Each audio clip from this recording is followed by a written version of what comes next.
Doesn't matter if you have one ass cheek and 3 toes. I will beat your ass.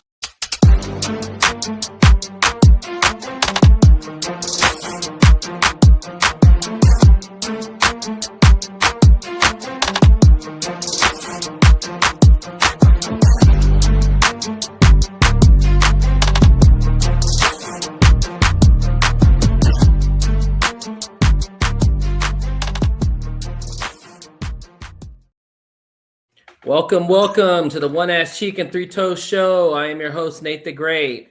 Happy New Year's to everybody.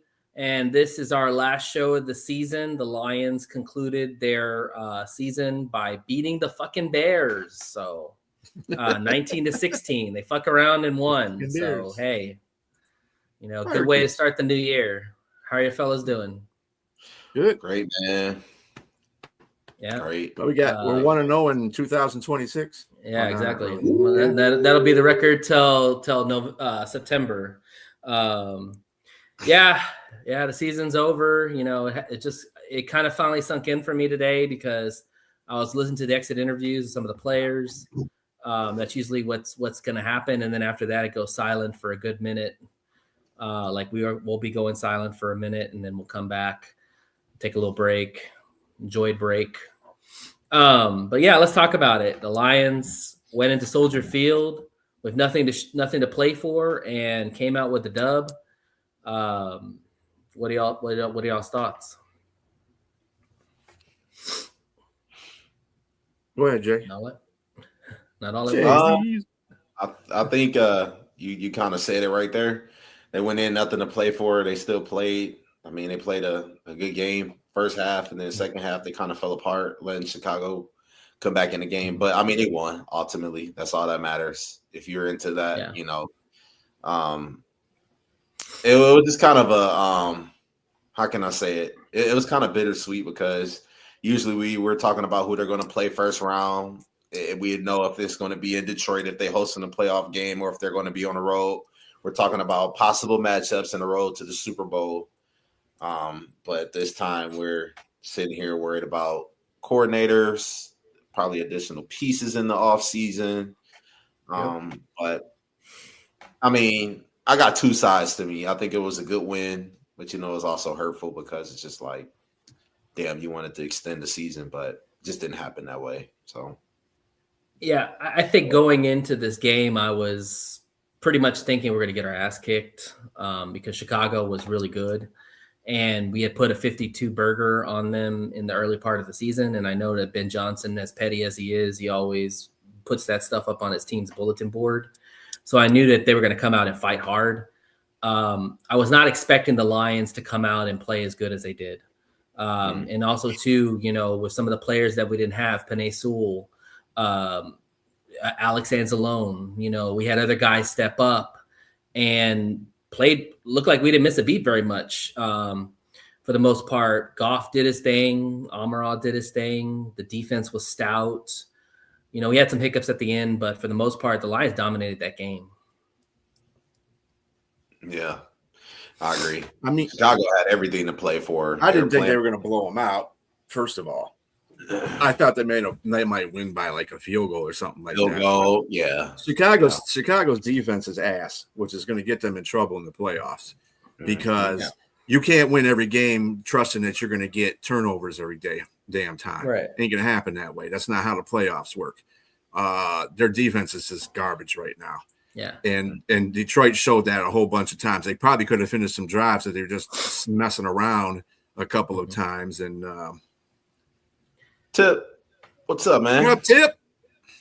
Yeah, I think you have a great point about the defense. When you rely on turnovers a lot, you're not a good defense. And on top of that, the way defenses have stymied Caleb most of the game, that's a bad sign too. Because if your defense is that bad, your offense usually has to pick up the slack. Yeah. And if your offense isn't scoring and your defense can't stop anybody, that's a recipe for disaster. Which you probably all agree that Chicago is going to be a first round exit more likely. I think so. Aspect. And I don't want maybe a second round. I don't think Green Bay is going to beat them, but they're definitely going to lose the next one. It's not a good matchup for them. Let's just put it that way because they remember the last game. You're right, B. But I kind of look at it like I don't want to take anything away from Chicago and what they've done, but how much of this do you think is a byproduct of them having a last place schedule and playing teams like the Saints, playing some of the bad teams that are going to be picking in the top 5, top 10, in this year's draft? Well, just remember this conversation you have, because that's what the Lions will have next year. Exactly. So if they come out to be 12 and 13 and something, these same questions are going to be asked. Exactly. So you've got to play the games in front of you. Chicago did a good job. Caleb did better. He stepped his game up. He broke the all-time passing record, although he ain't 4,000 yards, but then he did break the record. He broke their record. Yeah, he broke their record. So I mean, he's done pretty good. The offensive's done better. So yeah, they beat Philadelphia. Mm-hmm. I mean, I really commend them though, as much as we thought that they were going to lose. I didn't think that they were going to get their asses kicked. I just thought that you may lose by a touchdown or field goal, possibly, maybe even overtime. But yeah, the Lions, despite having all of those injuries and really could have given up, and a lot of people were asking if Dan Campbell lost the locker room toward the end of the season, they went out there and they beat a team that was still playing for playoff seeding. For something, and I think that's impressive. But and it's a rival too. Yeah, I agree. And I think the important part to take away from that whole game is that they got a winning record. I don't care if it's a 9-8 record. Who gives a shit? It's 9-8. It's a winning record, and you get that going into the offseason. And hey, you had 9 wins with a lot of issues. Just imagine if you can clean up some of those issues, how many more wins we can get. You mentioned the schedule. They're going to have the 5th easiest schedule next year. I'm telling you, y'all, this is the same thing like the 49ers. 49ers were the fourth place team last year, had an easy ass schedule this year, got to the chance of getting the 1 seed. No, the Lions can do the same thing. There's no doubt. It's just we can't have these rash of injuries. The key we have to do though is win division games. You can see the switch of what happened. We're 9-8. If we won all 6 of our games, well, if you just sweep Minnesota, we would have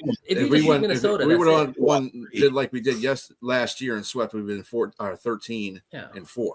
Think about that. Yeah, but we didn't. We could have still had all the losses right now. As long as we'd have beat Minnesota, swept Minnesota. If they would have beat Minnesota once and beat Green Bay once, things would be a lot different. Or you could have just swept Minnesota. That would have put the Lions over Green Bay, because Green Bay record, when you look at it, isn't that good. What are they? 9?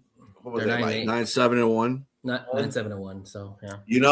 And the Lions are 9-8. If you look at stuff like that, if they would have beaten Green Bay just one time, that would have propelled them over Green Bay. Yeah, that's a tie wouldn't have mattered. Yeah. But B brought up just things like that can alter your whole season. But B brought up a great point, because you're right. It is going to start with the division. It's always the division. Even Dan has said that. The players have said that. And if you look at this division, everybody had a winning record. Since what other division had that? Exactly, since 1933.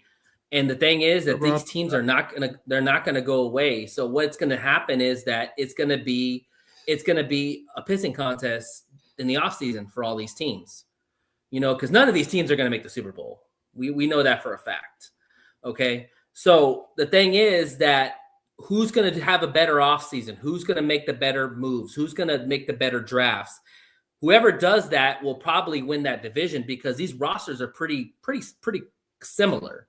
I would say the Vikings are probably a little bit below everybody else, but the Bears, the Packers, the Lions, they're all very similar rosters. They all have young players, ascending players. And so the quarterbacks are good. So it's going to be a dogfight every year. So, this division is not going to be won by just one team going forward. We were lucky to win it 2 years in a row. I don't think that's going to happen. I think you're going to see an exchange every year, possibly, because there's just too much talent on this in this division. Mm-hmm. It really is. And something like I kind of wonder, with the departing pieces we have, versus other teams, like the turnover ratio next year is going to be crazy. How how much better will the Vikings be if they go out and get an established quarterback? But they say they want a seasoned quarterback, a veteran. How much better will they be? You know, then you look at Green Bay getting healthy, getting Micah Parsons back. I know it'll be later in the season, but I mean, Green Bay's got a lot of people they got to re-sign this offseason. It's going to be a lot. This division is going to be very hard, and if you can at least break even in division, go 3-3, I think that'll be enough to win the division and be the top team. But B, I gotta agree with you 100%. It starts with the division, man. I mean, it was like 3 or 4 changes in the lead of the division just in the first couple of weeks. Because remember, the Lions led for a week. Right. If there's one thing I can say, the Lions do have an advantage over the other teams in this division. Is the fact is they've locked in their core players for the next 3 or 4 years. The Vikings gonna have to do that soon. The Bears will have to do that. The Packers will have to do it this offseason. They have a lot of big pieces they have to re-sign or keep or whatever. So everybody's check's coming due. The Lions have paid part of their check. They still got some check left, but you know that's the encouraging part is that you got a lot of your good players locked in, and now this is Brad's time to shine. Just on a real quick note, to get to Mike's part, which way it went the way it did. Without being too negative of situations, for instance, the offensive line the interior offensive line needed to gel. There was too many different moving parts in the middle of that line all season, and it got better near the end because they started to gel because they I can't say that really either because they were trying to put in different centers in there, and that was I don't think they played the whole season together. Yeah. I think they played maybe one game. That was the first game all together. If that even did they play the first game with everybody? Yeah. Everybody was there. Yeah. Everybody was there. Yeah. That's a damning statement. That's big. It's a big thing. And to your question, Mike, I think a lot of it came from departure of coordinators having to coach different crews out, different scheme, losing 10 staff members, replacing new papers, on top of certain players not performing. I mean, really, let's just be honest, certain players not performing and living up to expectation. I think that had a lot to do with it as well. I think it was just a perfect recipe for disaster this season. Everything that could have went wrong this season went wrong. And not to mention the division was lighter too. I mean, the Vikings played better. The Bears were our division champs. The Packers were there. So, yeah. And we played a first-place schedule too. So, as going into this season, I said Chicago and Green Bay are probably the 2 teams that we're going to look out for. But I just knew at the bottom of my heart 2 games that the Lions could win and could possibly sweep were the Minnesota Vikings because I figured J.J. McCarthy, new quarterback coming out, I didn't think he'd get it right away. But, I mean, man, it was a lot happened this season. So much I can't even say. Just a lot of turnover, not a lot of consistency. It started with losing Frank, and it all snowballed from there. One thing that surprised me, we talk about the O-line. Graham was interviewed today in his exit and said that he didn't even practice center in OTAs. That's crazy. They just threw him in there. So basically, even though Tate was getting all the reps in training camp, Graham really didn't get any reps at center. He was playing mostly guard. So that tells you right there the Lions had a lot of faith in Graham just picking it up and figuring it out. Yeah. And obviously it's not like he was picking it up and figuring it out. He played center when he was with the Broncos. Well, I'm just saying, like they expected from what he had known in the past that he would just pick it up and he'd be fine. And not only that, I don't think they really had any other choice. Banking from where they wanted to be. I don't think as a center in Denver. Yeah. And that was in his career when he was younger. So yeah. But that just shows you right there. That's a little. But that's a damning statement to hear that literally he wasn't even taking reps in OTAs when you really want your players, if you're going to put them in certain positions to get set up, because training camp is when you get your the installments, the cohesion, all that build up. OTAs is where you start playing around with things and seeing and getting people set up in roles. And the fact that he didn't take any snaps in OTAs as a center, I'm like, damn. So that was interesting. I think other things that were off the mark too in the season, besides the defensive injuries and the interior O line that wasn't working right. We got to point fingers to the management too. Dan Campbell and Brad Holmes, getting players when they need to get players, or retaining players, and they didn't do that. To the offensive line's part, at least keep, what's his face when they had him, and they let him go. Zeitler, and then Zeitler, and then Dan taking over the offensive play column. Where really the offensive really wasn't the problem; it was the defense that we were trying to shape together. The offense was going to run smooth because of the players that we have. You kind of when you change that kind of stuff during the middle of the season, it kind of screws your whole team up, because now you got to go a different way. Nobody's going to be. I think the thing about Dan is he's got to understand nobody's going to be Ben Johnson. So that's all there is to it.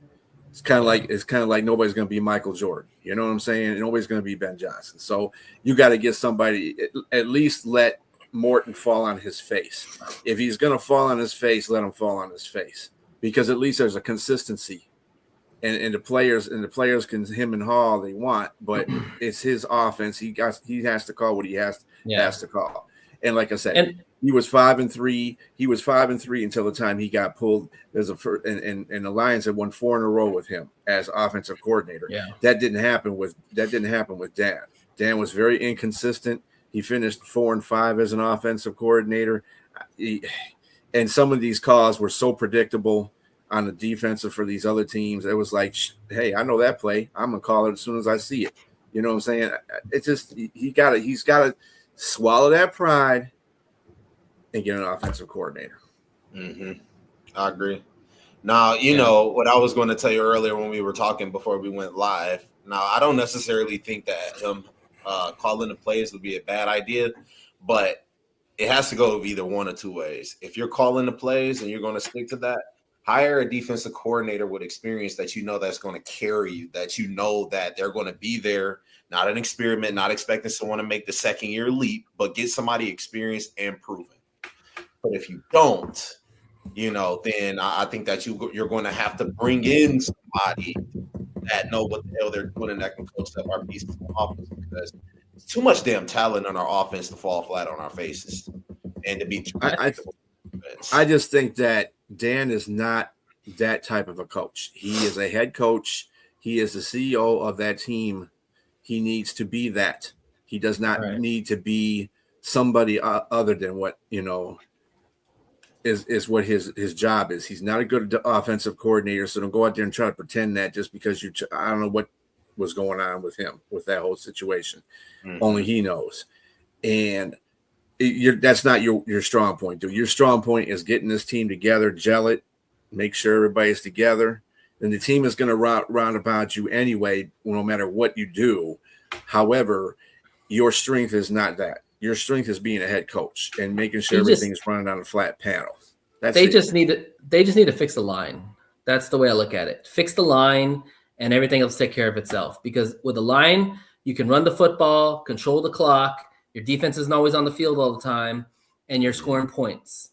Like, that's the Lions football. It's all about the line. Fix the O line, and the Lions will be fine. You could have anybody back there calling plays. If that O line's stout, it doesn't matter who's calling the plays, because all you're doing is run the damn ball. I agree. You gotta get those people in place. And I mean, I know a lot of people think that Lindenbaum from Baltimore is going to sign back with the Baltimore Ravens. I wouldn't be so sure if he's not a restricted free agent.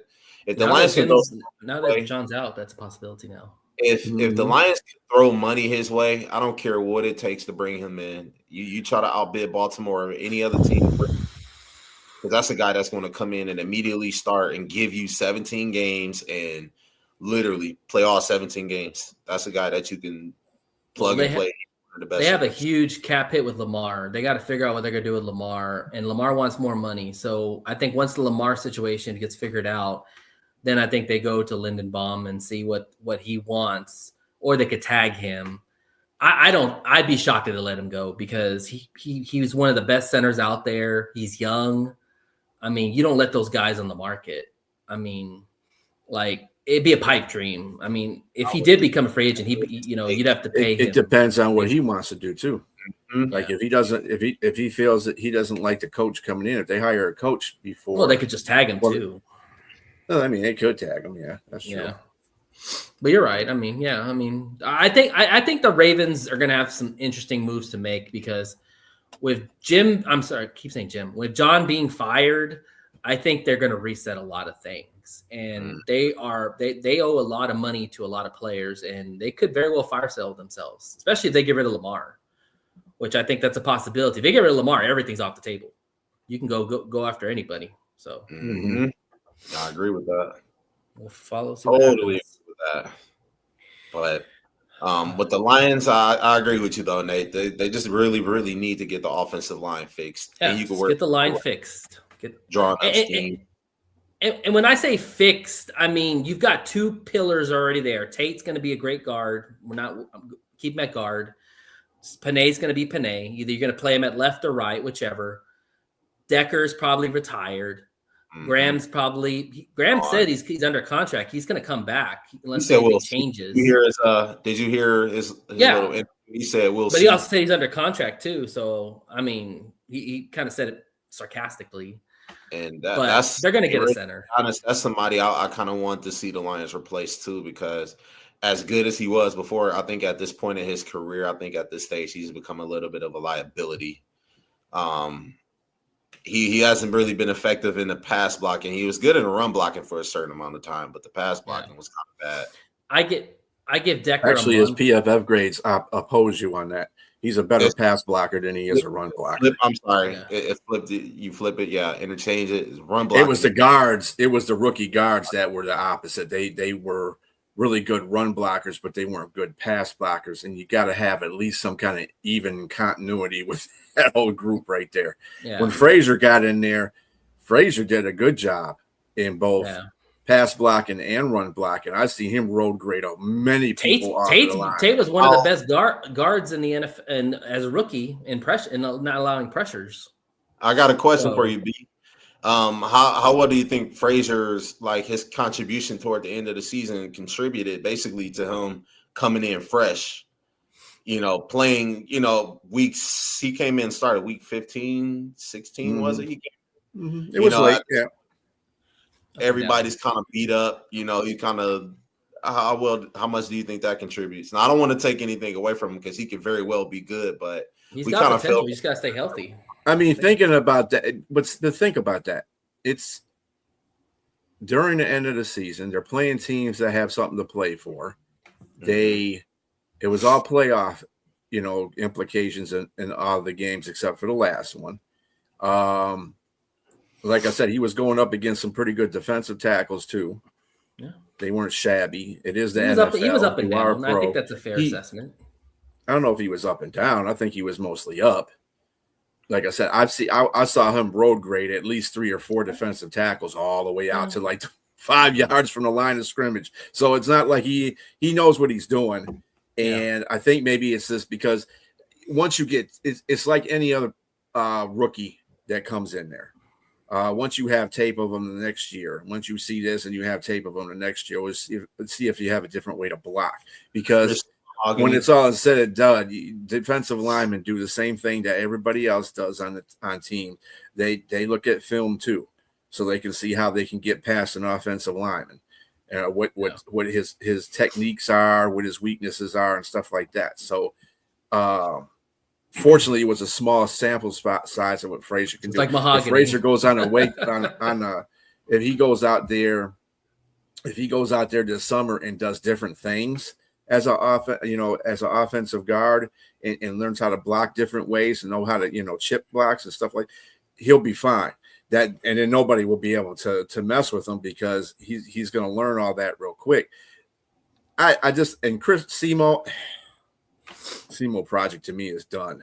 I just don't. You think so? I mean, I feel like the same hype we have for Frazier, the same we have for Simo last year. People are like, "Oh, he's a pencil starter." He could be a depth piece, but I don't trust him as a starter. I'm just going to be honest. I'm wrong.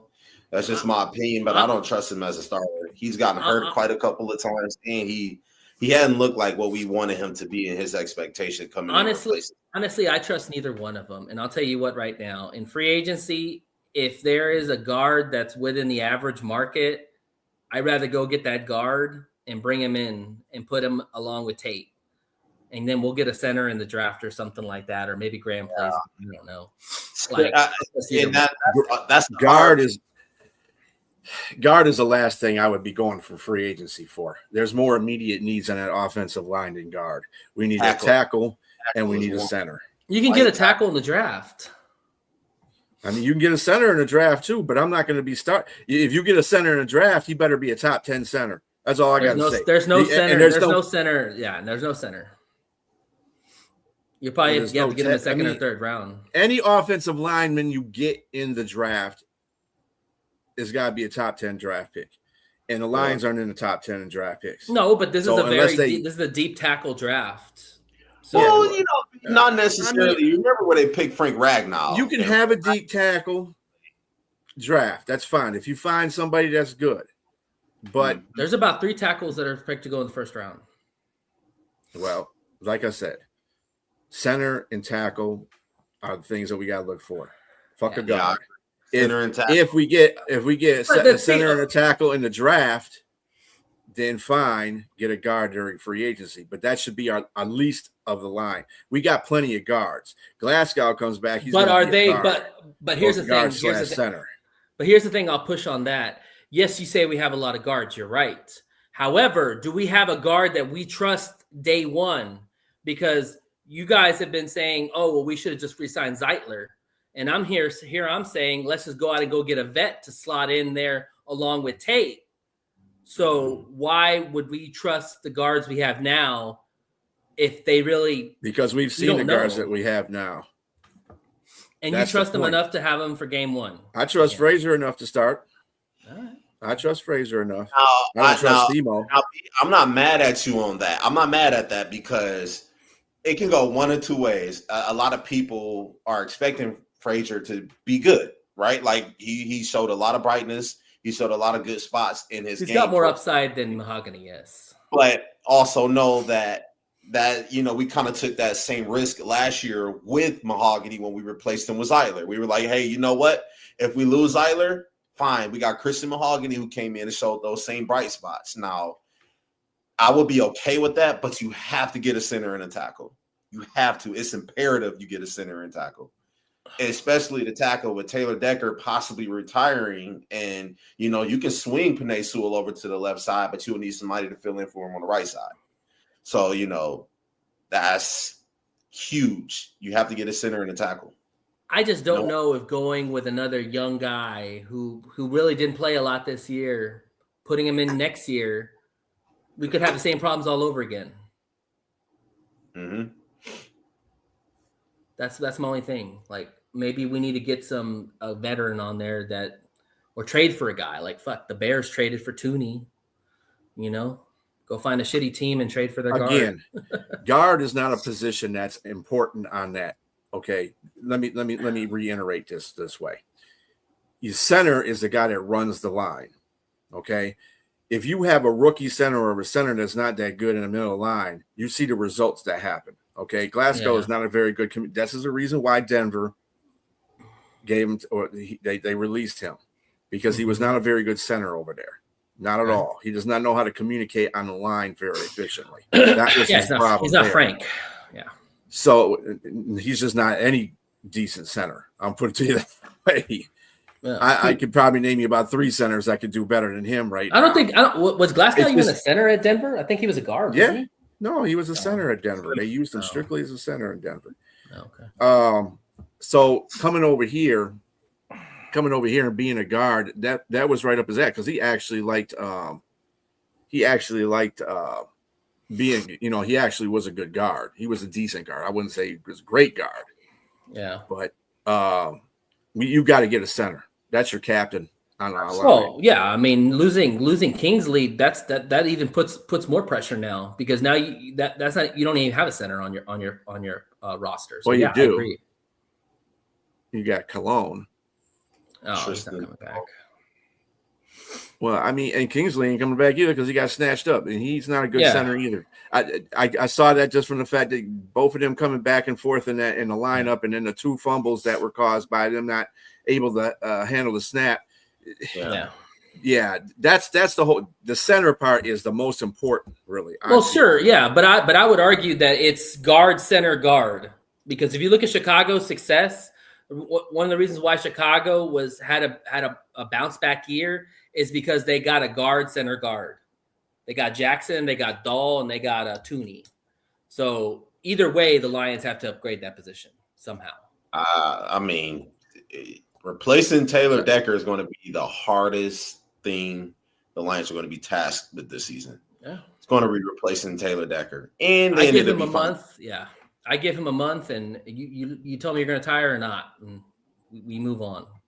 Don't wait till the last minute on this. Now, like, hey, let me know what's up now. I'll be asking them now, and I know that sounds kind of harsh. Like, hey, give them a second. You know, the season's still fresh. Yeah, but I'll be asking them now. You know, for a fact, you got all the time in the world to prepare. You know, it won't be any excuse of, well, we were kind of told at this amount of time. Dude, let me know what you want to do now. Do you want to play football?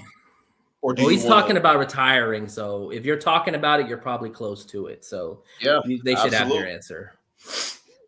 All right, let's go ahead and wrap a bow on this. The Lions season has come to an end. We'll see what the offseason looks like. FTB, by the way. What's your line made pressure on you offensively and defensively? Oh, okay. Yeah. So who was your favorite defensive lion and who was your favorite offensive lion?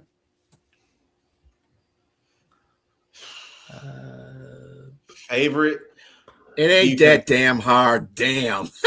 No. Wait, hold on. I got you. I got the defense. As soon as you said it, it was like boom, a light bulb popped. Well, you said favorite. You said favorite, so that could be anybody. No, I mean, who you think was the impression? Tyleek Williams. Who was it? Yeah, impressionist. Tyleek Williams. Definitely impression. Tyleek Williams, and the reason I'm saying that is because he was a rookie. He came in. He got a little bit more time than we expected him to get. He came in. He made a really good impression. I'm not sure where he ranked amongst defensive tackles or even just rookie defensive tackles. But I think he came in and he stepped up big time for, you know, who he had to like replace for the first couple of games of Lee McNeil being out. So I'll go with Tyleek Williams for sure. Another player that people questioned. Offensively, I'm gonna say Brown.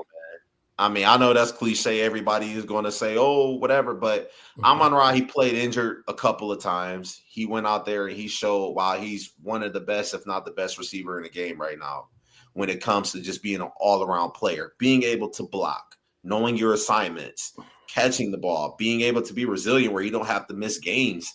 Like St. Brown, he's a stud, man. St. Brown is one of my favorite players in the league. Fuck just on the Lions, in the league. For sure. Mm-hmm. Mine's gonna be offensively. It's gonna be Tesla.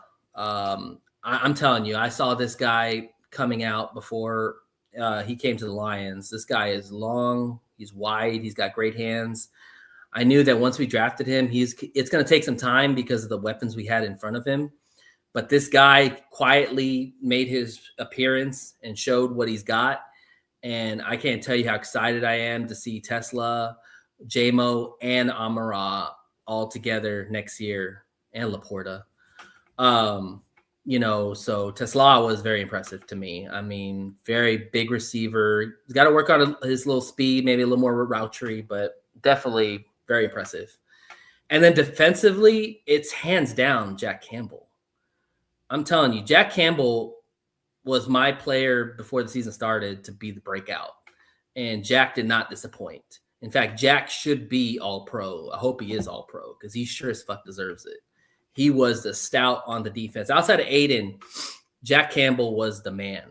Like, you know, and I'm sorry, but you're going to have to pay him too because he's a damn good linebacker and he's still young and he makes plays and you can't let a guy like that go. So that's mine. Brett, just to answer your question, we had talked about that earlier, just before you got on there, obviously. We're kind of all mixed about that whole situation, either draft one or sign one if one's available. Good one. Can't be a What question? crappy one either. Oh, the new center. New center signing anyone interested or squad on anything. Yeah. I'm a little bit ignorant to this, but if the Ravens tried to tag Lindenbaum, he has no other choice but to play on that franchise tag, correct? Or hold out. Or he can hold out. Okay, gotcha. Yep, okay. You can hold out. Yep. Mine are obviously going to be two stay puts on both sides. I'm go with Amon St. Brown too.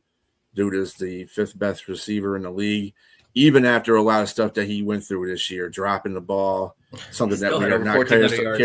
Yeah, and still had that many yards, and still is second in the league in touchdowns. So I mean, when you practice like that every day, even though you go out there and you do 201 or 211 or whatever it is on a jugs machine, you're a person. He's a human being. He's going to have his times when he's going to be, Mr. Dropsy. But the point is what you do when you do catch the ball and you go out there and you make these catches. And this dude, I'm amazed to see this dude be.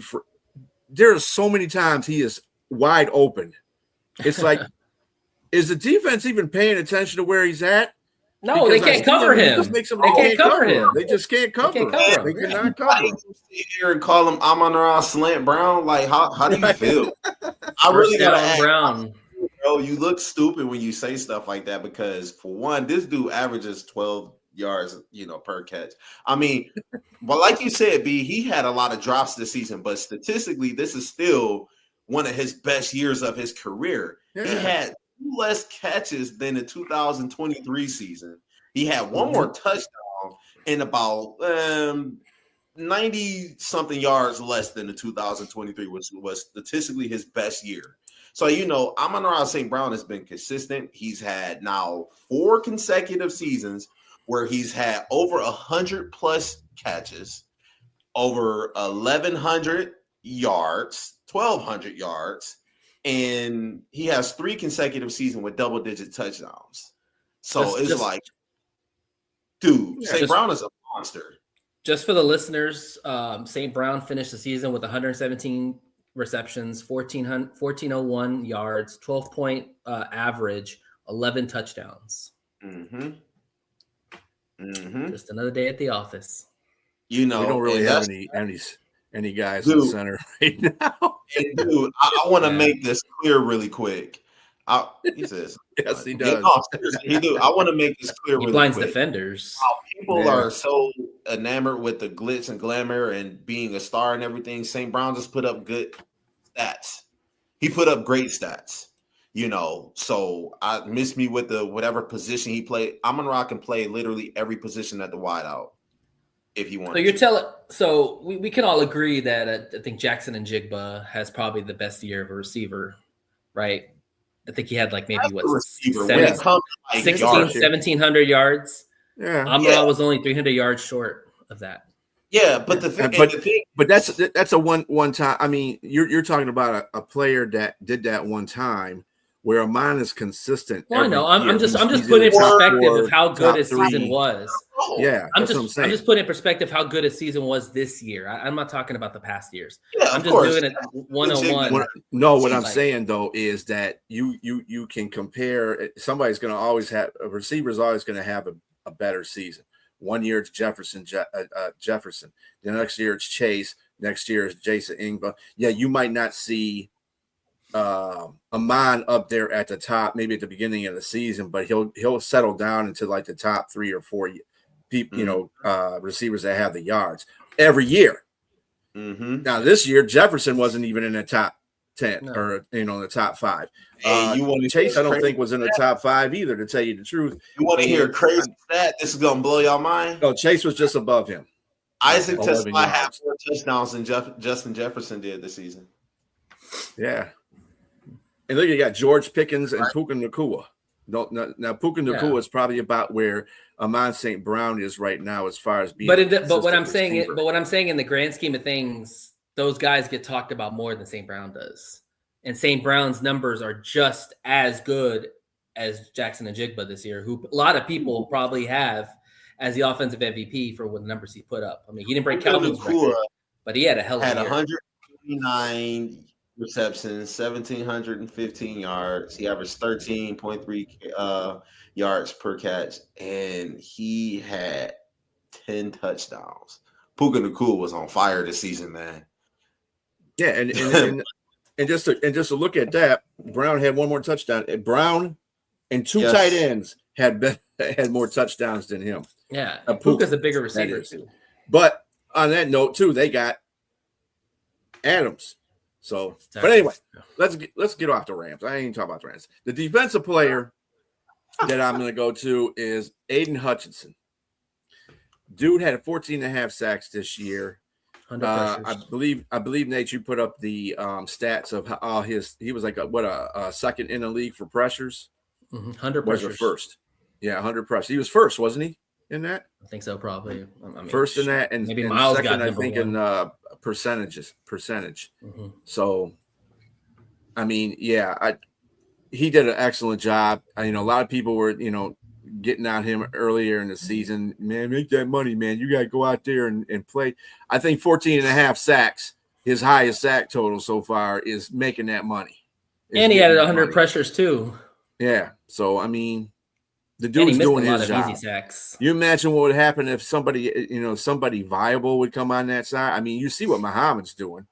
Mm-hmm. But Muhammad's like one of those I'm gonna play every 3 games type of guy and get 3 sacks. Wow, that's more Shep. That's Shep. So, I mean, I don't know if it's he also had. Shep. He also had job is. Well, I'm just saying, Shep decided to play Davenport over Muhammad at times. Well, that's true. Yeah. Okay.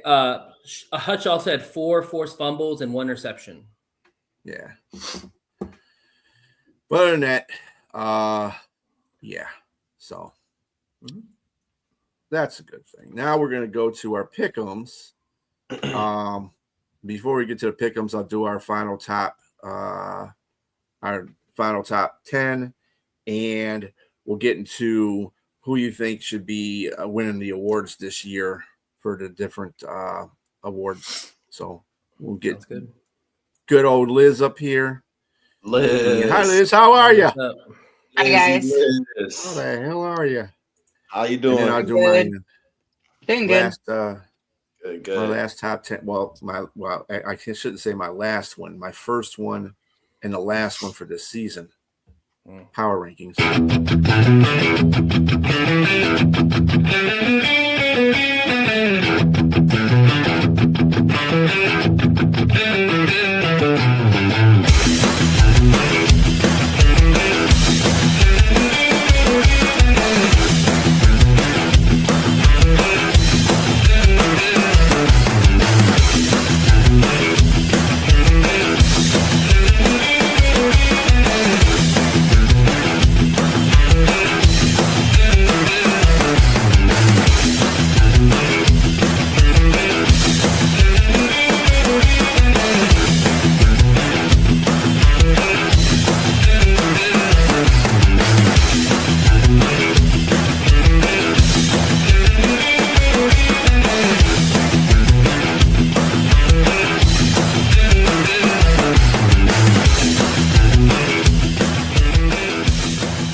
Anyway, hey, my prediction is that the Super Bowl teams will come from that top 10 list.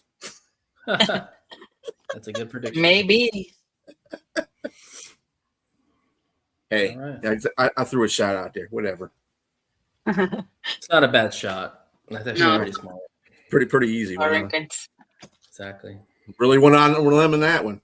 Anyway, so our Pic Ems finals.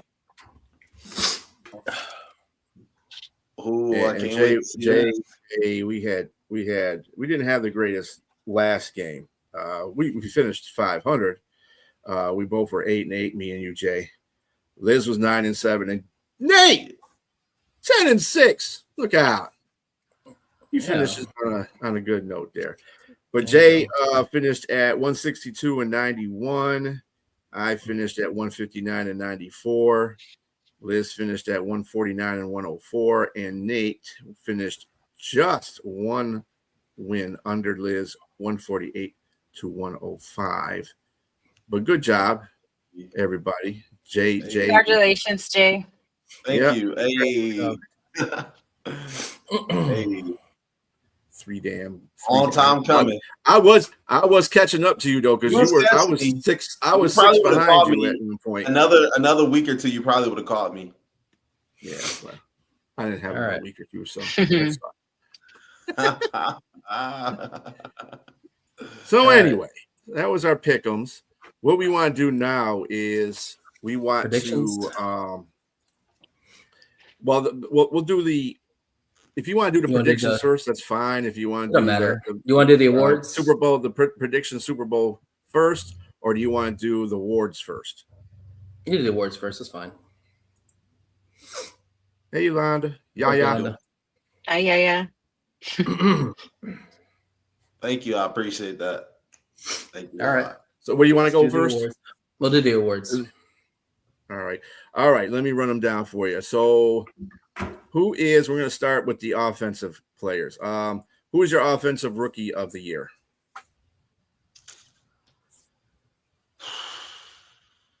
I'm gonna go McMillan from the Panthers. Over 1,000 yards, was a big part of their offense. Got him into the playoffs. So Teo McMillan. I like that. I'm going Ashton Genty. Appreciate you, Robbie. I'm going with Ashton Genty. He had 266 carries, 975 yards. I know he only had 5 touchdowns, but I mean, that's really probably the most any rookie had with the Raiders. So I'm going with Mr. Genty. Okay. Who you got, Liz? These are just our picks, right? Like for for offensive rookie. Yeah. I chose Scattaboo. I chose him because even though he got injured, he was doing really good. But what I really liked was his confidence and leadership, especially when he was getting off the field. He said, "This is not going to stop me." And I believe that because he was really good. Yeah, he was good. Yeah, that's pretty good. I also have Tet McMillan, by the way, as offensive rookie of the year. Yeah, this was a weak year for the rookies offensively. Yeah, I mean, and I would have chose Ekuba, but he fell off in the end of the year. He started the year so great.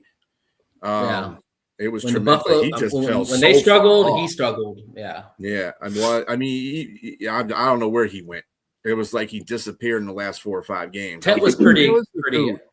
Tet was consistent. Yeah. He made Xavier McKinney very good too. So I mean, so I one works on that one. But anyway, I'll give you one too. Somebody that I could have picked was Monungai from the Bears. Now, granted, I know he had just over 700 yards, but look who he was splitting the backfield with. Mm-hmm. He was in the backfield with what's his name, DeAndre Swift. So also too, Jackson Dart, which I think who's actually going to win it. I forgot about Jackson Dart. Jackson Dart's going to win that award because he played all season. He put up some good numbers. He missed a couple games, and they always give it to quarterbacks. They always give it to quarterbacks. And then he came in. What was the 3rd or 4th game he started? Mm-hmm. Yep. And he missed a couple of games with He missed a couple of games after that with concussions because he doesn't know how to slide. He's had 4 or 5 concussions already this year, which is not good. You ain't going to survive in the NFL if you keep doing that to yourself. It wouldn't surprise me to give it to him. Defensive rookie of the year. Who you got, Nate? Defensive rookie of the year? That's a hard one. That's a little harder than the offense. Come back to me. I got to think about that. Jay Weezy, what you got? Mason Graham. I got to go with the Michigan. I knew you were going to do the Michigan guy. How come you didn't go with Will Johnson? Nah, because Will Johnson, he got injured too. He kind of came in and showed some bright spots, but he got injured, and the Cardinals are He's just doing the dog. same exact thing he did on Michigan. This is what I kept trying to tell you guys about. I'm I sorry. love. I don't want Cardinals- to be. I'm not a Michigan hater, obviously, but the fact is, when they get in the NFL, it's a whole different story. If you play that way in college, it's going to transform that way into the NFL. And he's a good corner, but he's getting hurt too much. I think he like just did in needed to be on a college. different team, but I don't think being on the Lions would have been any better with all the injuries we had. But he probably go got injured on the Lions too. And I gotta say this. Yes, I know it's 17 games, but how much? Hi, Robbie. How much? Of course, but how much do you think? What's his name? Garrett. Myles Garrett getting that sack record was because Mason Graham was getting double teamed up the middle. How much do you think that played a part in it?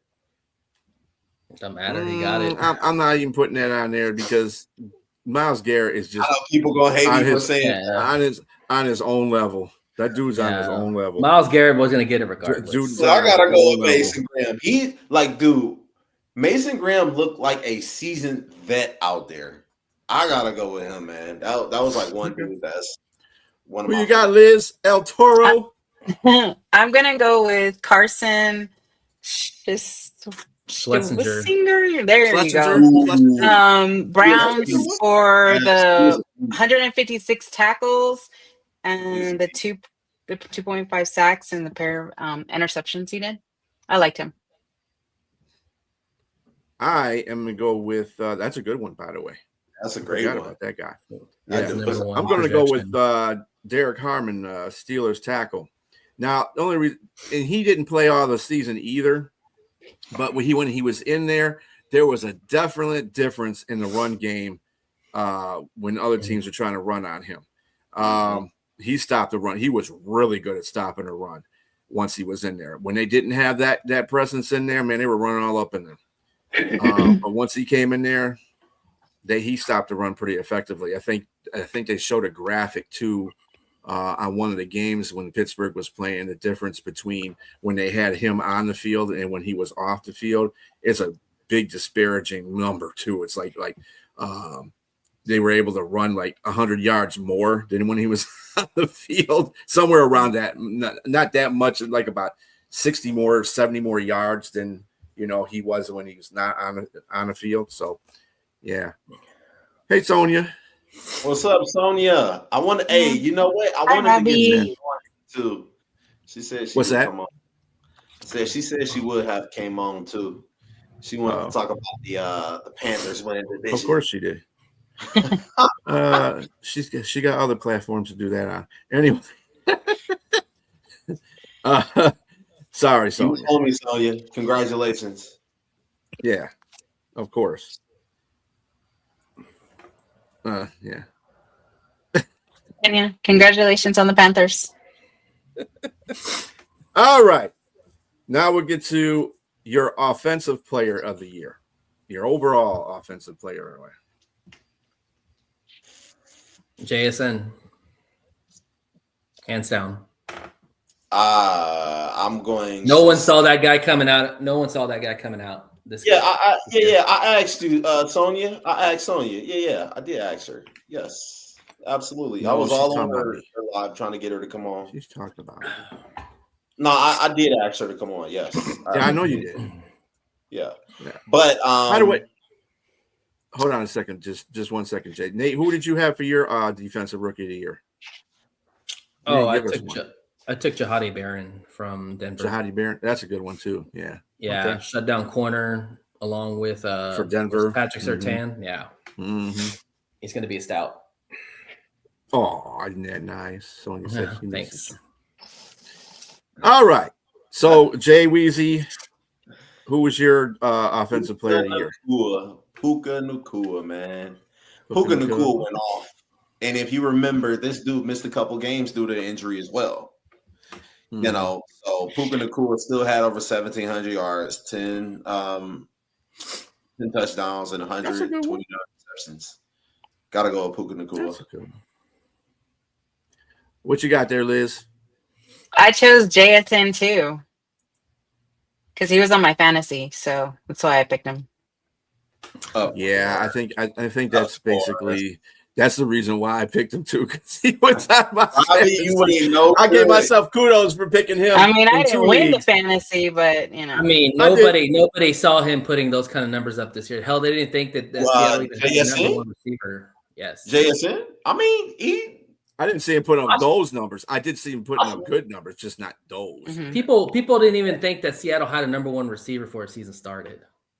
That's how people doubted JSN. Yeah, Metcalf that's left, true. and JSN is the number one receiver. That's how it went. Yeah, but they didn't even know he was the number one receiver. There was a lot of doubt. Sam Darnold, man, that is crazy. With Sam Darnold, could you imagine if he had a better quarterback throwing to him? I don't think Sam Darnold's a bad quarterback. What? Obviously, he's good enough. Number one seed. Bruh, Right, they're Sam 14-3. Darnold is horrible. He caught 1,600 yards this year. How horrible! He had to throw it to him. Oh, dog! How many passing yards did he have against the Niners last week? Who cares? They won. In spite of having him, he threw 2 interceptions.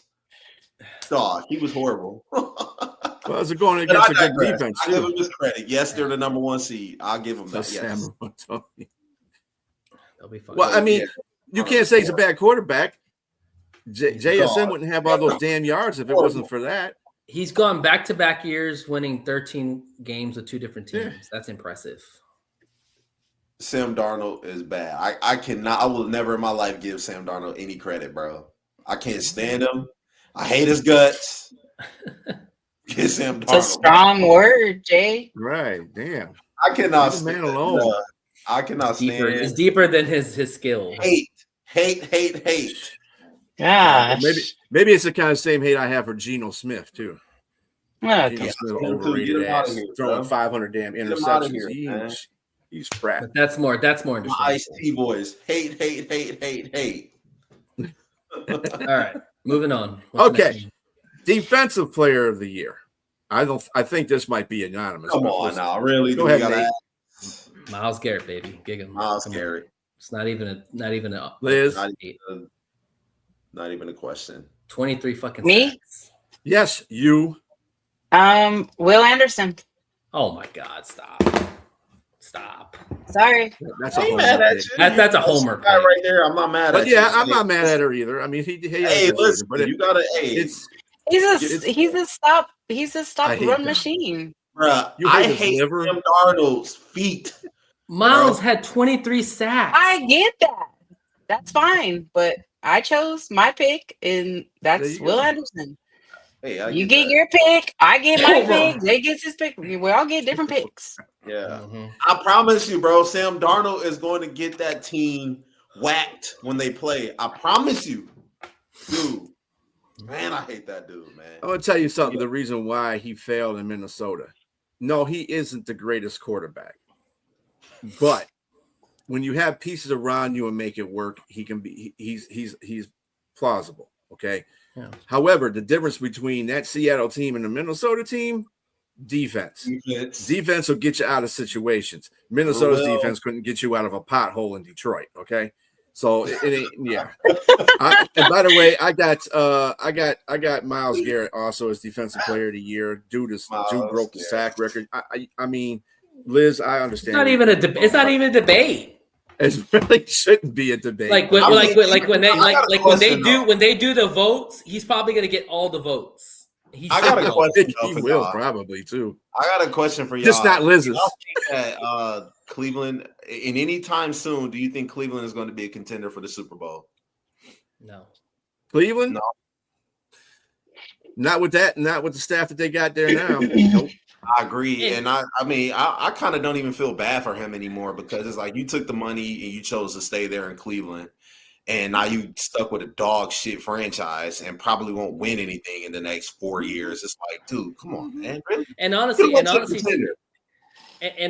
if we're comparing, if you want to use Will Anderson as a comparison, hell, I'd put Aiden over Will.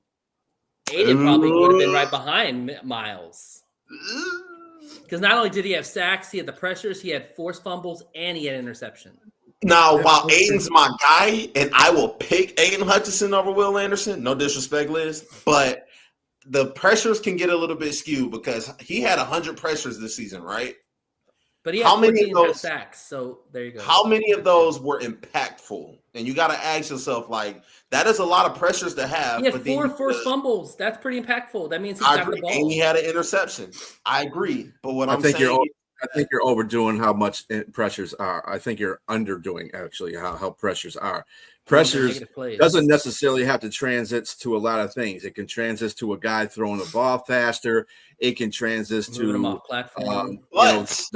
play going faster. It doesn't necessarily have to end up in a sack, I agree with fumble, that. I agree or with interception. that. But it was the statistic that I found during the time the Lions played the New York Giants that they were getting pressure after 3 seconds, which ranked amongst the last. So meaning, like, the ball was already in the quarterback's hands for a couple of seconds before they even got pressure. So it was don't like be talking about homers for so long. Eventually, they were going to beat their blockers. But not to mention the impact that Aiden had. Everybody else ate too.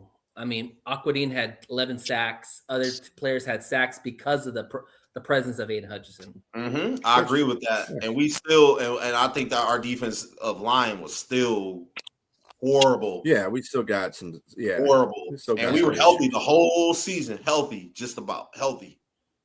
But they still didn't get enough pressure on there. But anyway, all right. So now we're getting to our big awards here. So, who is your coach of the year? Mike Vrabel. Nate still looks like he's pondering. My bad. I'm thinking. My bad, Nate. I'm skipping over you. No, you're good. You said Cohen. Lane Cohen. What you got, Liz? I put the same thing. Liam Cohen, because he went from 4-13 of last season to 13-4 this season. So that's really impactful. Yeah. And he won the AFC South division. So. And Trevor Lawrence is a lot better with him. Yeah, he's really showing really good leadership now.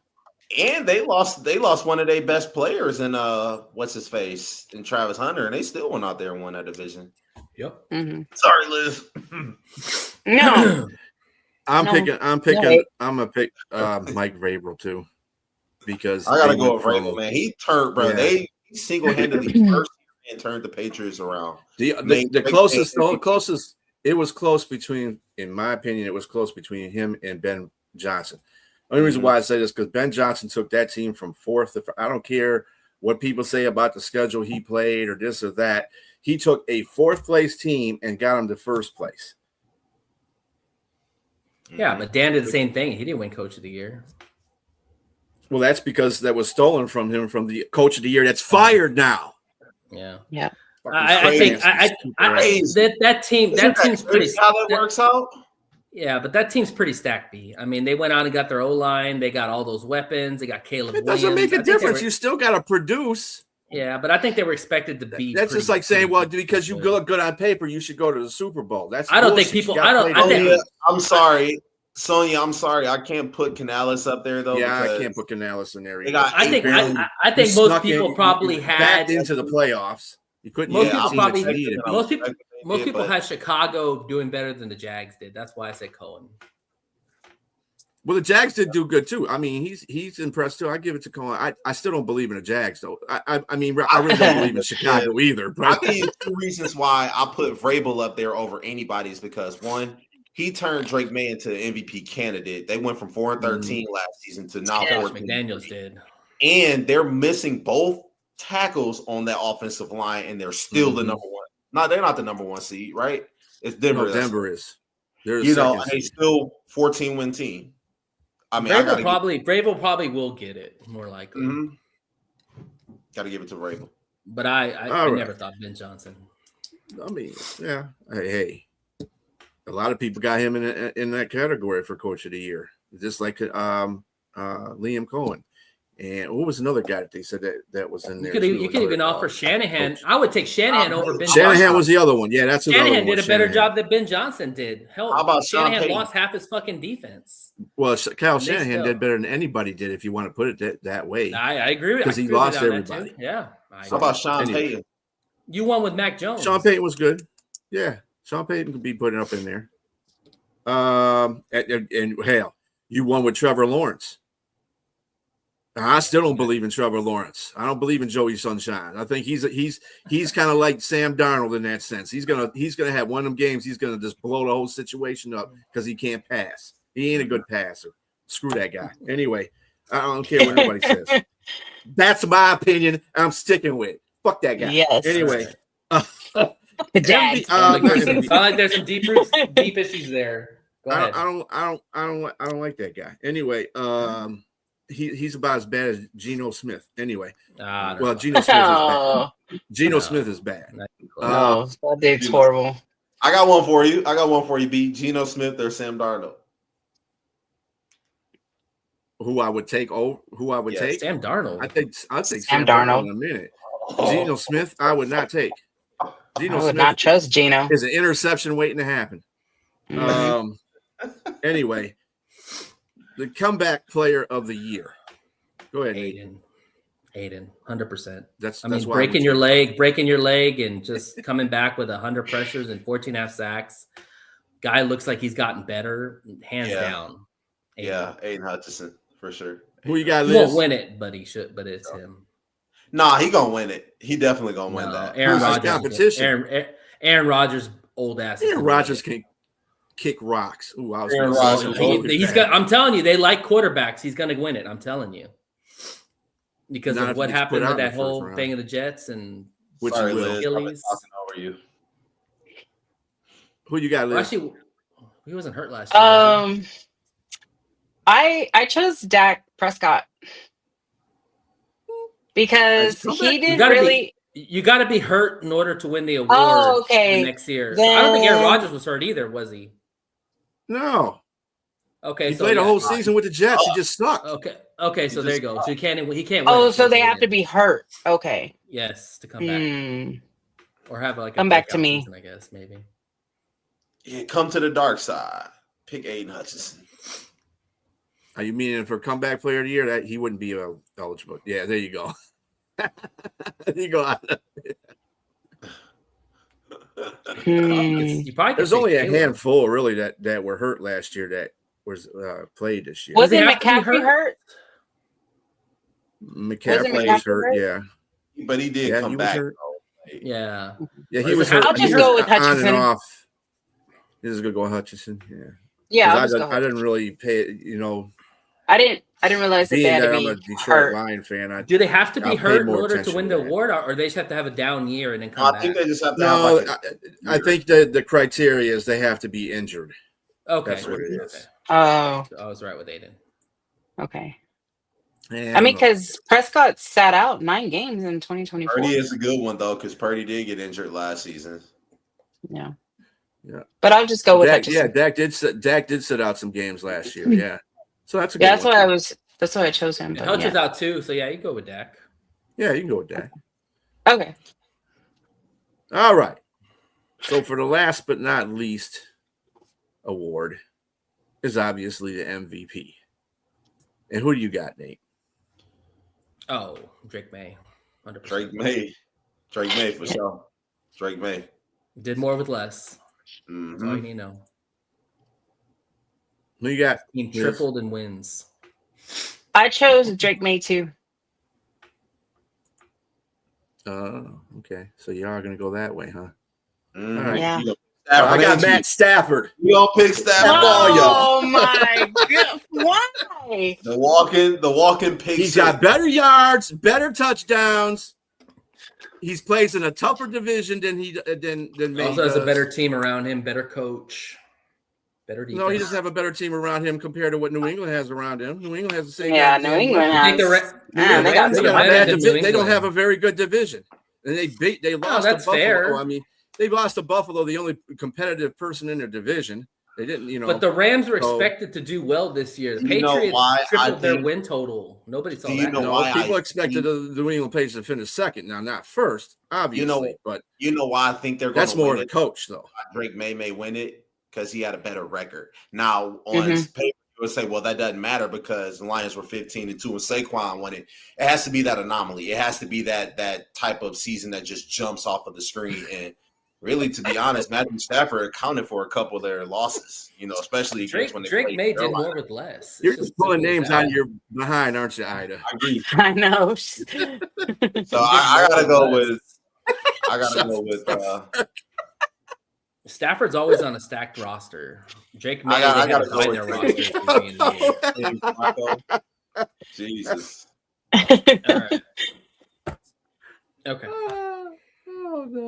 So we moving on predictions now. So, what are we doing? yeah, you want to do just the playoff ones, the initial playoff ones, but then we're going to do our Super Bowl picks. That's fine. So, what's our first game for the goofy playoffs? Give me 1 sec. Okay, the first one's on Saturday. And that one is going to be right? the LA Rams going to Carolina. Yeah, Rams and Panthers. 4:30. Rams are 10.5-point favorites on the road. Give me the Rams. Yeah, I'm taking the Rams too. Give me the Rams. Oh, I do think the Panthers will make it interesting. Liz, what you got? Panthers. Oh, look at you. Being bold with it. Now, I know everybody's going to go by what happened during the regular season when the Rams went there the first time. But the person that messed that up is my MVP.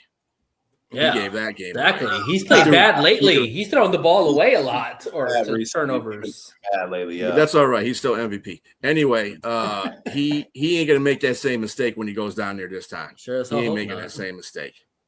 So I got I don't think it's a 10.5 though. I think the Carolina plays really good at home. 10.5 is way too much to give to the Rams in this situation. Maybe it'll be a 3-point game, but Stafford. I got the Rams winning, nevertheless. Okay, on that one. All right. Packers versus Bears. Packers are 1.5-point favorites on the road. Well, go ahead, Nate. What you got? I'm taking the whack pack. I don't trust the Bears. I think that they'll be Jordan Love playing is going to be huge, and Caleb. Shoot, if they shut down Caleb, they're screwed because their defense can't stop or nothing.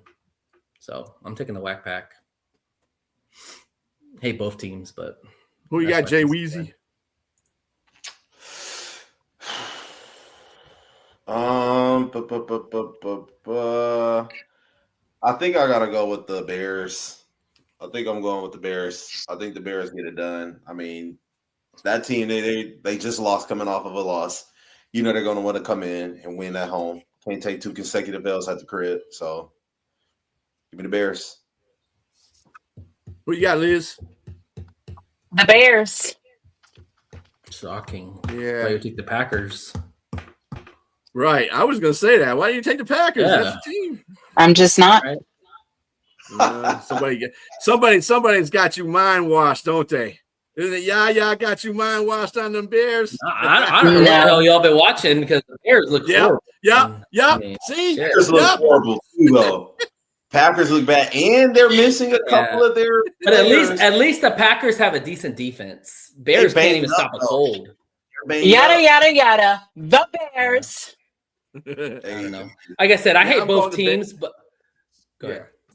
No, you're good. I hate both teams, but if I look at it from quarterback to quarterback, I'll take Jordan Love over Caleb. Absolutely, I would too. That's fair. Because I hate both teams I just don't trust Caleb. But it's in Chicago. I get it. Green Bay, not the defense. They put no effort. You know what? I want Green Bay to lose because they're petty as fuck. What they did was they went to Minnesota and play nobody so they can lose, so they can put Lions in the basement. That's what they wanted to do. Sorry, petty ass Packers. That's what I. Or like also too, they wanted to rest their players for the Bears. So they knew they're going to play the Bears again. Oh yeah, that came out bad. I couldn't say it. Okay. Bills versus Jags. Bills are 1.5-point favorites on the road. I am taking the Bills. Bills, easy. Bills. We know you're taking the Bills. That's I'm gonna go Bills too. Fuck them, I'm gonna Jags. go Bills too because I don't think they have enough of a running threat to be a problem for their run defense. for Buffalo because Buffalo sucks at run defense. They got to play a good running team for them to lose. But they're going to beat Jacksonville. I just don't believe in the Jags. I don't believe in them. Yeah, this. Yeah, Had a good so season. good. It's over. I think this was a great season, but that magic is going to run out. This is where the big boys play. This is where experience coming to play. They got the worst matchup. They got the worst matchup in the playoffs because you got the superstar quarterback coming at your house. Big time. Mm-hmm. Yeah. All right. Niners versus Eagles. Eagles are 4.5-point favorites at home. I am taking the Eagles. Niners. You got Liz. It's gonna be one shitty game. I know that. You got Niner fans looking at you right now. Yeah, I do. She's actually texting me. All right. I'll go with you, sis. Give me the Niners. The Niners. I mean, I would love for the Niners to upset them. I just don't think it's going to happen. Wine 49ers. They're too banged up. Eagles are gassed. I think the Eagles are gassed, man. I think they're just out of it, dude. If the Niners were healthy, I would go Niners. This ain't that vintage Eagles team, bro. I think Eagles have looked very beatable. No, they're gonna get waxed too. So. This is a hard game to pick because I kind of feel San Francisco getting beat the way they did by Seattle kind of demoralized them a little bit, especially at home. They're too banged up, man. Nice They just unis. lost Buffoon. They lost Buffoon for the year. Another linebacker they lost. Well, Warner's coming back though, right? Well, Michael, Warner's coming We got to back. choose one. Maybe, not yet. He's not there yet. They're just too banged up, man. If they were healthy, I would say the Niners. Don't do that. I don't care about making the playoffs, dude. I made playoffs twice in 2 years, twice in 2 years. So you know what? I do care, but you want to know something is fine. Just because you said something, Steve, F the 49ers, I'm going Philadelphia. He's always got to be tooting his mouth off something. So now, how about that, Steve? All right. Chargers versus Patriots. Patriots are 3.5-point favorites at home. I am taking the Patriots.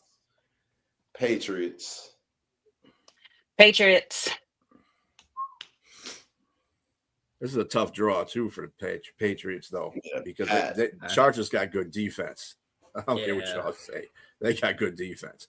And that defense is something that New England does have a problem with every now and then. They play a good defensive team. They can't do very good. So I don't think it's a 3.5. I think it's under 3. But I think the Patriots will win that because they're at home. Rookie quarterback or second year quarterback, sorry. First year quarterback in the playoffs. Yeah. They eliminated the Patriots not last year, but last game in the playoffs, right? No, Houston eliminated the Chargers last year. You're right. All right, Patriots. Texans versus Steelers. Texans are 3-point favorites on the road. I am taking the Steelers. Give me Houston. Give me Houston. Houston about to make their life a living hell. Give me Houston. We'll see. Never mind, Liz. Don't Liz. Don't Liz. We gonna put you down for Houston. I'm going Houston too. Aaron Rodgers ain't never seen no defense like that. His own defense can't play like Fuck that. them Steelers. Give me Houston. Just a little fun fact about the Steelers. They have a third best PFF offensive line. Just FYI. That's some nice information. Go Houston. The Texans have the 4th worst offensive line. Go Houston. Playoffs. Yeah, we don't care. And the Steelers got an overpaid defense. And but if they can't get pressure on Rodgers, it's going to be a long day. Trust me, they're going to pressure. They're going to get pressure on Rodgers. They're going to get pressure on Rodgers. Don't you worry. Come on. And look, my boy Metcalf is going to be a little bit rusty. Rodgers throws the ball. Stingley will be on him. Lassiter will take care of all the other work. No Washington, no Darnell Washington. And let's not talking about their linebackers. Man, it's going to be a bloodbath. Their linebackers. And the Steelers can put pressure on Stroud too. So what? Get, what's his name? That's JD. Defense. Cam Hayward, TJ Watt, he big. No, Tommy with another touchdown. They ain't playing the Ravens. They're playing Houston. That's a different thing. Great game. It don't matter. Well, we'll see. Playoffs are a different animal. We'll see. No, it's Different defense animal, but travels. they're Defense beating travels something well. different. That's the first Yeah, thing but you they need to need understand. quarterback Run play it from the through. Texans. Defense travels. Run it I don't through. Offense trust don't Stroud. travel. Yeah, well, I don't trust Stroud, so we'll see. Give me Aaron Yeah, Rodgers. all he has to man. do is You know I hate that motherfucker. two first quarter touchdowns. That's all he needs. Exactly. Let's go. If you can, we'll see. Let's go. We'll see. But anyway, that'll wrap All that right. segment. Hey, I'm now sad. now comes for the Super Bowl picks. This ought to be interesting too. Go ahead, Liz. You can go first because I know what you're Yeah, going to say. ladies first. Ladies first. Ladies first. Oh. I don't even know. Oh, just pick the Texans. You know you want to. Just Dang. Don't be rude. I'm not ready to you, bro. Yeah. Just go with it. You know what, bro? Well, now you like it, Robbie. Robbie. Don't be coming on here with all this jag off stuff because nobody's picking your team. You didn't even pick your own team, so stop. Right. And you won't even like Aaron Rodgers, so stop. The hell wrong with you? You act like you haven't been you've been on that team all this season. You down there were about to abandon them. I'll just go Houston. And who? Houston and who you're playing in the Super Bowl? Broncos. No, in the Super Bowl. yeah. Right? Oh. Can't be can't be Super Bowl. Was Seahawks? There you go.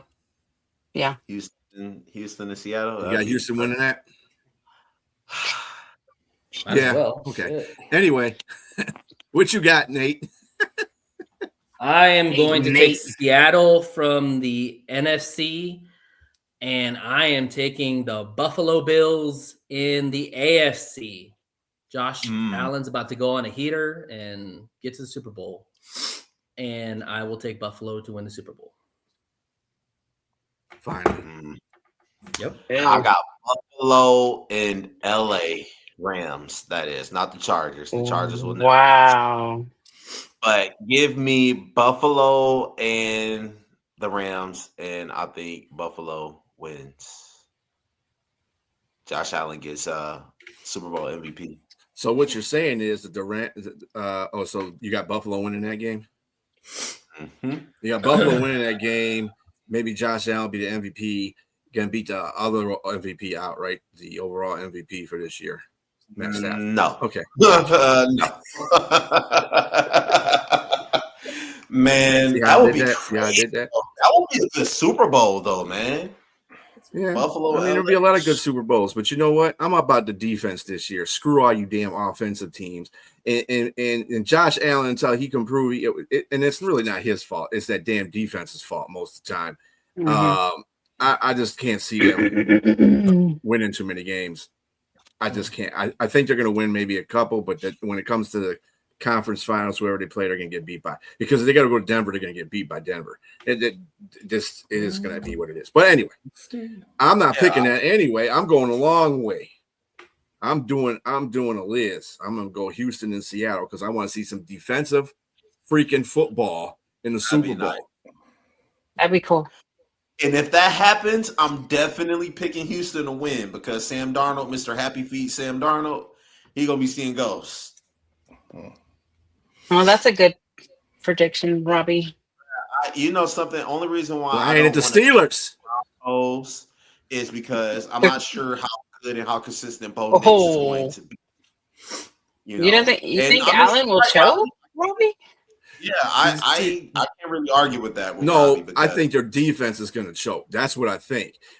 Josh has never choked in the playoffs. Yeah, because Allen is in the great. playoffs.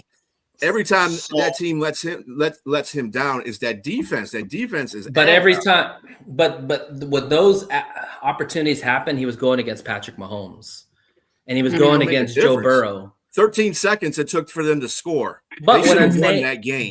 That was a defense. The defense has to stop the offense. The defense can't stop the offense. But if you have a superstar quarterback, that levels the playing field. And I will take Josh Allen over every quarterback in this playoff That's why I say, like, if he gets on a heater, it don't matter how fucking defense plays. They can just get a couple of stops. He plays a good defensive team. You can just axe that, one. And two, if he can't, if they start running the ball and he gets to a team that runs the ball on it and has a good coach that focuses on running the ball on him, it's over with for Buffalo. I'm telling you, the defense always lets him down. That's the pinpoint of what Buffalo is about. The defense always lets Josh Allen down. That's the reason why he's got to be Superman all the time, because the defense can't play well. Well, that's fine, but he can do it. Nobody else can do that right now. They don't need to if they got the defenses out there beating on them. No, you have to. Hey, don't hate. Josh Allen is good. I can't even hate Josh Allen anymore, bro. Yeah, I hate Josh. I don't hate Josh. I can't, like, as much as I wanted to, you cannot hate Josh Allen. Ask yourself this question, because Jay brought up the question about Darnold and whatever. Do you trust any of these quarterbacks outside of Josh Allen to win it, to get to the Super Bowl? I don't. Yeah, I do. Well, you talking about the AFC? In the I'm AFC. talking about in general. Who do you trust? Well, Matthew Stafford. Matt Stafford. Okay, Matt Stafford. Fine. That's a point. Who? Purdy. Purdy has Super Bowl experience. Ooh, you're right. Yeah, but he's not it. Yeah, I don't trust Purdy. Not with that banged up defense. They've been talking about San Francisco's banged up defense for all this year, but what they've been doing? Winning. And the only teams they can't beat are the teams in their own damn division. So that tells you how good the teams in their own damn division are. I don't know if that's going to happen. They match them up against Arizona. They may lose that game too. I mean, all I'm saying is, like, this is Buffalo's year. No Mahomes, no Burrow, no Jackson, and you look at all the quarterbacks right now in the playoffs. Josh Allen trumps all of them easily. If this was a fairy tale land, that would work. But let me tell you something. What happens if the Bills don't get in there? Then what? I'd probably have to go with Broncos. Then when if they don't get in there, they're going to fire McDermott. That's first and foremost. And they're probably going to bring back Dable as head coach because he knows Josh Allen really well. I think they would hire their offensive coordinator as coach because he's a better offensive coordinator than Dable is. But in fact, I hope they fire him so we can get him. What's his name? Joe Brady. Yeah, Joe Brady. That dude. I don't know. He's a good dude. I don't know if you guys been looking at your phone and keeping up with the news, but David Blau is actually a name that has emerged as the Lions' next OC. Oh, hell no. No. Just saying. No. I'm just reporting the news. God. Yes, sir. I mean, you don't like that. I'm going to apply to be a GM for one of these damn teams. That's what I'm going to go do. Because y'all don't know how to be GM. Might as well. Go apply for it, B. Might as well. I'm going to go do that. At least he's outside of the whatchamacallit. I'll keep Brad Holmes, but I ain't I gotta talk to them. Give me Dan over fucking David Blau. I'll say that. Yeah. Anybody. Why though? Why? Nate, I'm hiring you as an offensive coordinator. I'll do it, but it's not hard. Fuck, man. Right, it's not. Not with them it's all players about you got. Schemes, matchups. Hell no. Yeah. Just get your players in space and get them in the best opportunities possible. Next offensive coordinator, Nate. There you go. Shit. I'll do it. Hired. I'm telling you, DeClain Doyle from the Bears, man. Telling you, might be. It's early. They're gonna Johnson though. That's the they point. gotta wait. They gotta have them interview before the game, like they did with us and Ben Johnson. Have them interview before the game. I mean, why not? They gotta get all the hires taken care of, and then they'll look. Well, because he don't make a difference to that offense. Ben does. So let's go hire. Fine. That team will move on without him. If he's a good student, if you can't actually elevate his career, he would. Morton was the one that taught and learning, and then Morton was the one that taught Ben basically. Morton was the one that taught Ben basically. Truth. Basic stuff. Yes. Truth. So I mean, but we fired Morton, and he could have been a passing coordinator because Big Balls had to fucking take over the play calling. But anyway, that's our Super Bowl predictions and our playoff predictions. We are going to switch our attention to Liz and her Houston Texans Congratulations again, by the way, you guys got in the Thank playoff. you. Awesome stuff, man. Awesome stuff. That defense is just freaking ridiculous. It's dumb. great. It was a really good game. I am actually really shocked. I knew we were going to get in the wild card, but I also predicted that I knew Houston wasn't going to be number one for the division. I knew it was going to be either the Colts or the Jags. We also knew that Tennessee was going to fail again. But this season was 0-3. This season started 0-3. Everybody, even me, folks questioned the direction for Houston. But here we are, finishing the season with 12-5. We were putting a lot of, I would have to say that Ryan's the coach really put a lot. D'Amico really did do well putting these Colts were they were yeah, they were, Robbie. Hey, just real quick. My favorite Colt is blue. Also on the field. Other than that, I don't like any of them. I like the mascot better than I like the team. Oh, I know everybody likes him. He's like he's gonna get arrested one of these days, though. He's crazy. He does stuff in 9 straight wins. But I have to give it out to the coach and this coaching staffing, even the offensive coordinator. They did really good. It's 9 straight wins. CJ Stroud came out, handled business. He dropped 2 touchdowns and handed the keys over to the other guys because they stopped playing their starters and just, they won. And I have to give it out to Tommy Togia. He scoops up that final fumble and takes it to the house like a final exclamation point. But this was our season. Like I said, Ryans has built a culture, not just a roster. One that doesn't panic, one that treats every game like it's a win or a go home. Will Anderson setting the edge, Hunter collapsing pockets, Stingley locking receivers down, daring quarterbacks to try him. This defense travels, and that matters in January. So I want to say that CJ Stroud, I'm really actually, I know Ida loves him. She's talking about Blue, the Colts. I have to say that CJ he really got better. He still has a lot of stuff that he needs to work on. I really like Kirk this season. He did really savvy routes, quick separations, and Will Anderson, of course, the game wrecker of the edge. And we had a really good season, and I'm so excited to go to Pittsburgh during this wild card weekend on Monday and handle business.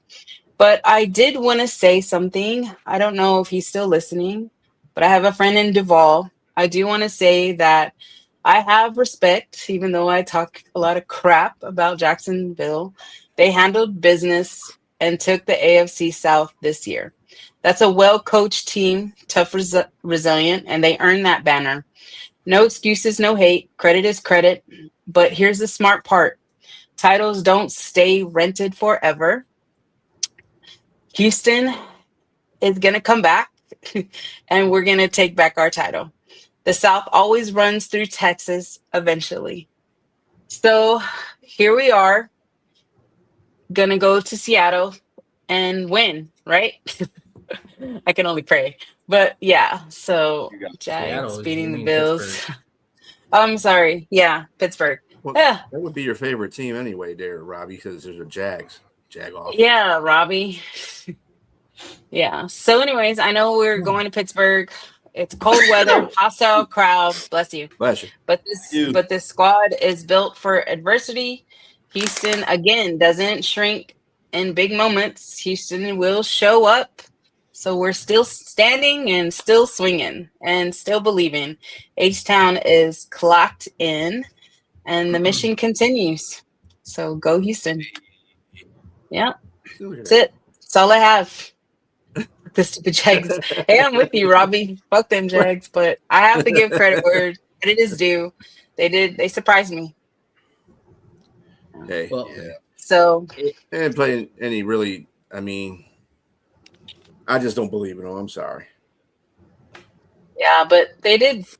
They surprised me. So that was good. It was good. But yeah. Thank you guys. Thanks for having me this season. It was really fun.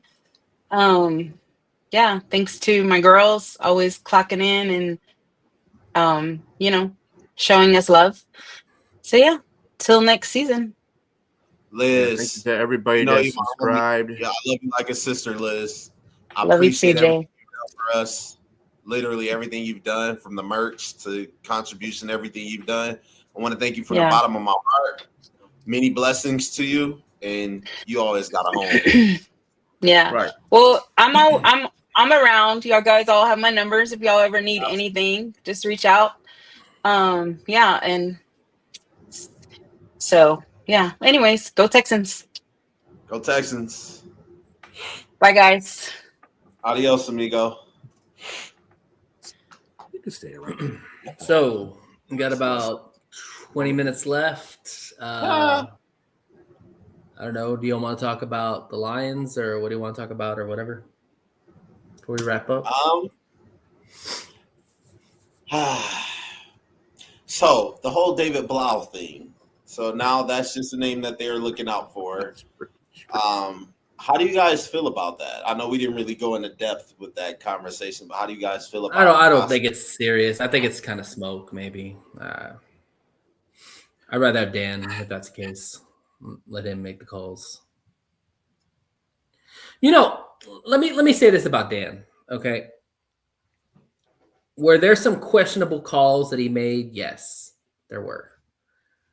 But it's not like the offense just imploded completely when he was calling plays. They had explosives. The numbers actually were better when he took over as a play caller than when Johnny Morton was there. Now, the wins didn't happen, but let's look at it this way too. The line dwindled more by the time Dan took over at play calling, the line was awful with all the injuries, and the defense had even more injuries. So was it a fair assessment of what he had to deal with? And he lost Laporta too. Yeah, it's a fair assessment. You took over the calling thinking that you were going to do better. Statistically, that might have been fine, but at the same time, as a coach, you are judged on your wins and losses, and you lost more than you won in that predicament. Okay. And but Morton is it all on 5-3. the offense, or does the defense get a lot of blame too? Because the defense tailed spin bad too. So let me ask you this. Let's counterpoint this issue. If Morton had the reins the whole rest of the season and the season went the same way, would you blame Morton for this situation? No, I would blame. Yeah, you would. That'd be the first person you blame. You wouldn't blame Dan for it. You would blame Johnny Morton for it because I ain't gonna lie to you. I mean, everybody has to blame. You could blame the offense, but you also need the defense too. The defense tailspinned the last 5 or 6 games. Like they gave up a lot of points. Like if your offense is struggling, your defense has got to help pick you up. I agree, and the both things can be true with both what both of you guys are saying, right? Like I definitely still will blame Johnny Morton. Like I'm not going to lie to you, but also the defense has to share blame as well because the defense, one, they got injured, yes, but this is the very reason why they went into the season saying that they were good because they thought they had depth. Now, if you had fairly assessed these players and you put them in the right position, they shouldn't have been as bad as they were really displayed this season. So, the defense has to share a lot of blame as well, too. I mean, we had a healthy front seven really for a very long time. I mean, with the exception of Onwuzurike, with the exception of Pascal and Davenport, Lee McNeil came in. He should have hit the ground running. The thing Hutchinson. that you have to understand with this whole situation, okay? Nobody's firing Shep. Well, at least at this moment. They ain't firing Shep for his defense, and his defense was always hurt. You could say, but at the same time, you don't have to have common sense to know that there was going to be problems on that offense because of that interior offensive line, depending on how they play. Right. Now, you can be the coach and have all the faith in the world in the offensive line because those are your guys. But at the same time, you're seeing them during the preseason, you're seeing them during camp, you're not seeing them during live action. That's the difference. And this is always something that you have to do as a coach. You have to evaluate future response, not what you see on the field at the moment, because you might see, oh, okay, yeah, these guys are doing really good, and he's doing this because this is our guy, and he's going against our best defensive guys, whatever the case may be. And then they might play a couple of games in the preseason. They might do well or not do well. But at the same time, basically, you got to look at it from the future standpoint of things. We knew this. I told you guys this beginning of the season. Our season's going to go where that offensive line goes. Mm-hmm. And our season went 9-8 because of that offensive line. Right. So now, bank that. Listen, I'm going somewhere with this. So banked on that, and being a coach that you think Dan Campbell is, he should have known that in the first place. Okay, and I understand he believes in his guys. You're supposed to. You're the head coach. You should know what you put on the field. Yep. At the same time, Johnny Morton didn't do a bad job with that same group. Yes, injuries happen, but he won 4 games in a row, and he needed some of the offense in a lot of those games because the defense still wasn't producing. They were good, but they weren't producing. A lot of that good defense came because the offense was putting out. Yeah. Right. They were still in the top 2 with him there, just because they got a shade tad bit better with Dan Campbell. Stats don't tell you everything. They tell you some of the things, but they don't tell you everything. And like bikinis, you got to look at what the play calling that Dan was doing was shady at best. Him going for it 5 fucking times in Philadelphia lost us the game. You know something, B? I think a reason why, look, dig this. I think the reason why also he kind of took over the play calling, I don't think Dan Campbell was comfortable with the lateral offense. He wanted a more north and south type of offense where you run the ball. That's why you've seen a lot of times Dan Campbell ran the ball 3 times in a row. And then on a 4th down and like a 3 or 4, he'd still run the ball. You know, so I think but that's not well-graded football coaching. You can't do that. But if you want to go down the field, stretch the field out. You have one thing that I don't like about this offense, even with Ben Johnson, is they don't stretch the field enough. And J-Mo is a weapon, and you're seeing that more and more every year as he plays. Jalen Johnson is one of the best corners that dude could not cover J-Mo to save his life. He was just burning Jalen Johnson. Time after time. If it wasn't Amon, it was J-Mo. And if you're not stretching the offense with that guy and you got a big receiver in our rookie, dude, there's a problem.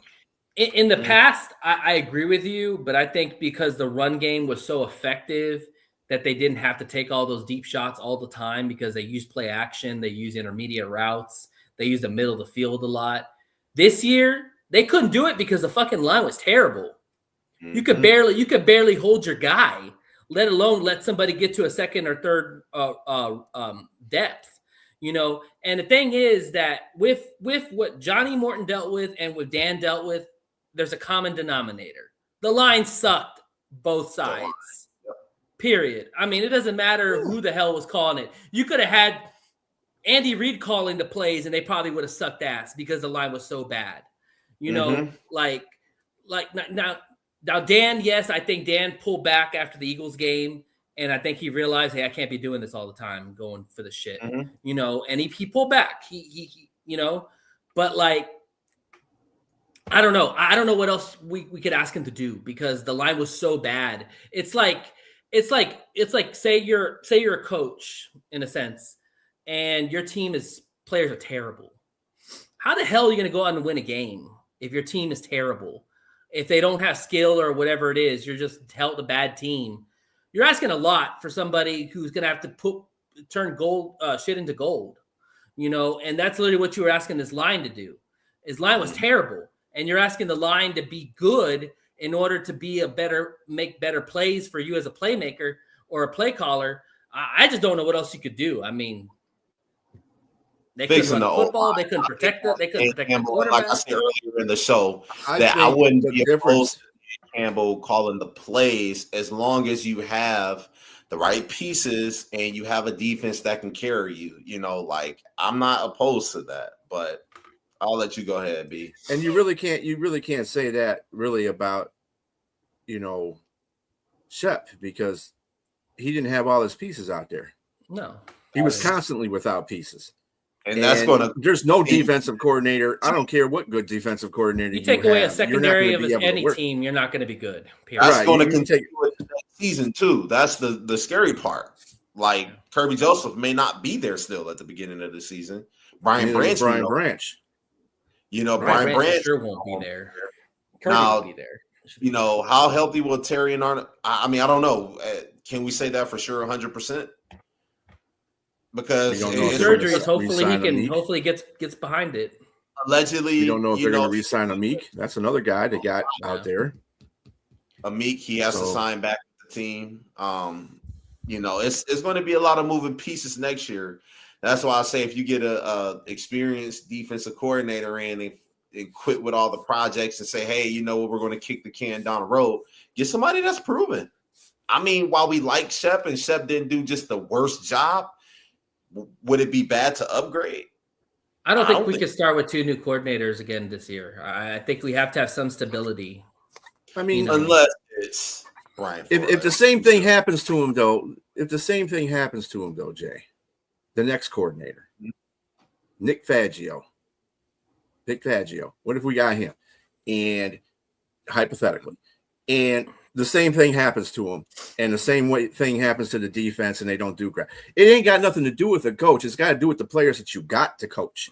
Right. And if you don't have those players to coach, if you're out there coaching Bob the Builder and Peter the Piper down there, it's hard to do that kind of stuff. You can motivate so many people to do so many things one game at a time, just like the Tampa Bay game. Now, they were able to motivate that raggedy-ass secondary to do very good in that game. But to do it on a constant basis, it ain't going to happen. And the reason they're not them kind of players. And the reason why you want to keep Shep in that position is because he's learning how these players play, and he's learning how to evolve as a defensive coordinator himself. If you bring in a brand spanking new defensive coordinator, he's going to want to do his own style. He's going to want to bring his own players in. Right there. That's the thing right there. You say he's learning. That's the key word, learning. Now, if you bring in somebody, he should be better next year too. Perfect example. Like he said, if you bring in Fangio, right? Fangio, no, you don't think he knows his Lions team very well? Now, obviously, he doesn't have hand-to-hand experience with coaching them, but he knows their strengths and weaknesses. I'm pretty sure he can come in and, this is with all due respect to Kelvin Shepherd, but do a better job than Shepherd. Now, I'm not saying that that's what they have to do in the offseason. I'm just giving you something that they. But what I'm saying is, if he had the same issues, he would be in the same spot that Shep is in. That's all I'm saying, because you just can't. You gotta have players to make your defense work. Right. You have to have the mindset that these are the stars. The players that you put out in the field on day one are your starters, and those are the ones you're going to have until day 17 or day 18. I want to know what's up with our defensive line coach, because we really did. Yeah, he was supposed to be this guy. They actually, if you look at the numbers, he did better. Because they got 2 guys with over how many 10 sacks. Yeah. 11 sacks. Roy Lopez played well. We didn't have that many sacks last year. 3 people I want to step to the forefront. One is Aleem McNeil. Aleem McNeil had a really bad season this year. Yeah, I need to see him fully recover from an ACL. He just came back from ACL. DJ Reader, that's another one. And We're not bringing DJ Reader back. He's gone. Be a leader. He's supposed to be a captain. And he might be gone after the season. Do you guys think he's going to be gone? Tyleik Williams is going to start. Right, because you got Tyleik Williams, you got Aleem McNeil, and you got your Nate's boy. That's if they resign him. Person, they will. I'm sure this is no surprise to anybody. I'm sure he got hurt from me just calling his name, Marcus Davenport. What? He's not even going to be on the roster. If they resign him, Dan, I'll tell you what, I'm going down to Allen Park and slapping somebody upside the head. I am. Fuck that. Do not go sign that guy again. Why? Oh, Just my why? God. Yeah, But man. even so, if you look at the Lions as a whole on the defensive line, they really didn't have a tail off till like the last 3 or 4 games of the season. Before, they were pretty good against the run, and they were always up there in the sacks at the top, around the top 5 in sacks. So I mean, I think the they defensive did their thing. effort was made different because I the would secondary say was that so blanked out that their main focus was get to the quarterback as fast as they could, so that quarterback couldn't make good decisions. And the problem is they couldn't do that every game because you do have formidable offensive lines. And Shep alluded to this in his presser before the Chicago game. He said that the loss of Kirby was huge because the fact is that Kirby is a freelance safety that can protect the top of the routes in the middle and all the deep passes. When you don't have that kind of protection, it's going to make everything all crazy because now you're overcompensating for other people's positions and other things. You know something, captain of the secondary. Loss, but you know what was a bigger loss was Brian Branch.